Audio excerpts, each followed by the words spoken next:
In the Gospel of Matthew, Jesus condemns the Pharisees for their hypocrisy of strictly obeying the minor aspects of the law, while completely ignoring the more significant parts and failing to understand its true purpose. Jesus states, "Woe to you, scribes and Pharisees, hypocrites! For you tithe mint and dill and cumin, and have neglected the weightier matters of the law, justice and mercy and faithfulness. These you ought to have done without neglecting the others. You blind guides, straining out a gnat and swallowing a camel." The law of Moses commanded that a tithe, or 10% of all goods, produce, flocks, and cattle, be given to the Lord to sustain the priests, Levites, and the poor. The Pharisees, however, in their desire to be overly zealous in their obedience, seemed to take this law to an extreme by paying a tithe on even the smallest of personal belongings, that of spices. The tithe was designed to help Israel look outwards by giving back to God and giving to those who were in need. However, when you are more concerned about counting every grain, seed, and spice, you will be wasting your time and efforts on something that really does not bless the lives of others.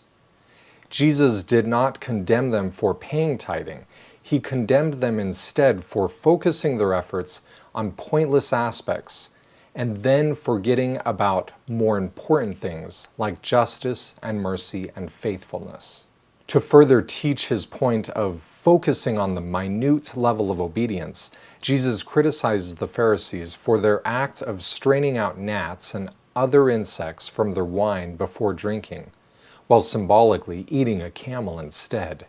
The law of Moses prescribed that most insects, besides locusts, grasshoppers, and crickets, were considered unclean, along with many other animals, including pigs, lizards, frogs, and camels, to only name a few. Jesus, in comparing these two unclean animals, gnats and camels, names the smallest and the largest of the unclean animals. In essence, Jesus was teaching that they were so worried about the small things that they missed the bigger, more important things. It is also possible that Jesus was criticizing them for only obeying those parts of the law that would most likely be noticed, as straining the insects from your drink would be seen by others every time they eat, making their level of obedience very visible to others. How do we obey the laws of God? Do we see them just as a long list of checkboxes and do's and don'ts? Do we only obey the commandments that others will see? Or do we seek to understand the true purpose of the law by looking to better understand how the law draws us towards God and towards serving, helping, and loving others?